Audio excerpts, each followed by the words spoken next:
Ahora empezaremos a responder algunas dudas. ¿Por qué esta técnica se la denomina ADN recombinante? Se llama ADN recombinante porque combina fragmentos de ADN de diferentes organismos en una sola molécula. Esto se logra utilizando herramientas como las enzimas de restricción y las ligasas para cortar y unir fragmentos específicos. El resultado es una molécula de ADN que contiene información genética de diferentes fuentes. El armado del modelo de plásmido. Unión del plásmido. Tomamos las 4 tiras del plásmido y las pegamos a una continuación de la otra. Unimos los extremos para formar una estructura circular que simula el plásmido completo. Unión del ADN genómico.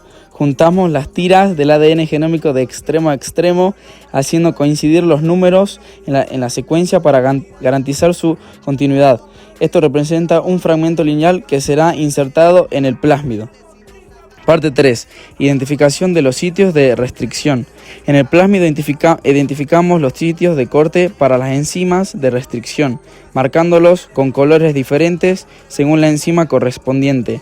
Luego analizamos el ADN genómico para buscar sitios de restricción compatibles con las enzimas disponibles. También los marcamos con los mismos colores. Parte 4.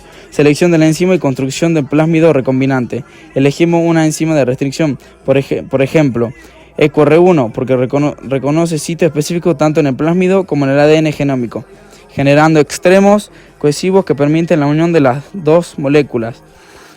Por último, utilizamos el ADN ligasa para unir el fragmento de ADN genómico al plásmido.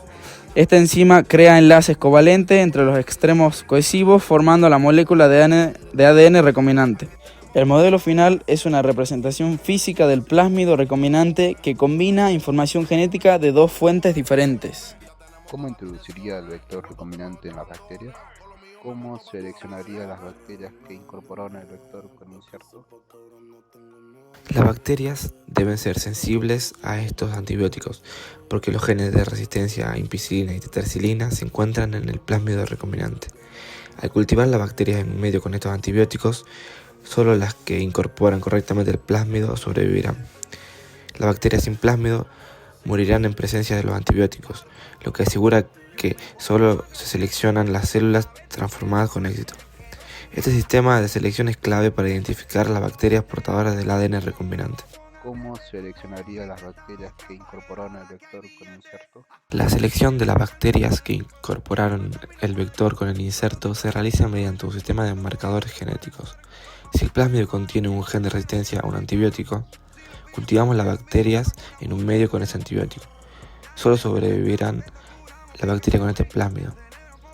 Y si el inserto interrumpe otro gen marcador, como el de resistencia a tetracilina, podremos identificar las bacterias con el inserto porque serán resistentes a un antibiótico pero sensibles al otro. Esto nos permite distinguir entre plásmido con y sin inserto. ¿Cómo realizaría el experimento si tuviera ADN genómico total? ¿Y qué obtendría al finalizar? Si tuviera ADN genómico total, el procedimiento sería diferente. Primero, fragmentamos el ADN genómico usando enzimas de restricción. Luego, ligar estos fragmentos a un vector plasmídico usando ADN ligasa. Tercero, transformar bacterias con los plásmidos recombinantes. Y por último, cultivar las bacterias para crear una biblioteca genómica, donde cada plásmido contiene un fragmento distinto del ADN total. Al finalizar, obtendríamos una colección de bacterias, cada una con un plásmido portador de diferentes fragmentos de ADN genómico. Esta biblioteca se puede analizar para identificar genes específicos o estudiar el genoma completo. Si el fragmento de ADN clonado hubiera correspondido a un gen, ¿habría sido posible obtener su producto? Sí, sería posible obtener el producto del gen clonado si se cumplen ciertas condiciones. El plásmido debe tener un promotor adecuado para que el gen sea transcrito en la célula hospedadora. La célula debe reconocer el gen y producir la proteína correspondiente y, además, las condiciones de cultivo deben ser óptimas para la expresión del gen. Por ejemplo, si el gen clonado codifica para la insulina humana, las bacterias pueden producir esta proteína, porque luego se purifica para su uso médico. ¿Por qué hubo que esperar hasta 1973 para realizar el primer experimento de clonado? Es necesario superar varios desafíos técnicos antes de realizar el primer experimento de clonación en 1973. El diseño de vectores, que se necesitaban plásmidos que pudieran transportar ADN extraño y replicarse en bacterias. Luego, técnicas de transformación. Estas eran necesarias para desarrollar métodos para introducir los plásmidos en bacterias de forma eficiente. Y por último, protocolos integrados. Stanley Cohen y Herbert Boyer combinaron el uso de enzimas de restricción, ADN ligasas y vectores plasmídicos, junto con técnicas de transformación, para realizar el primer experimento exitoso de clonación molecular en 1973. Con esto concluye nuestro video.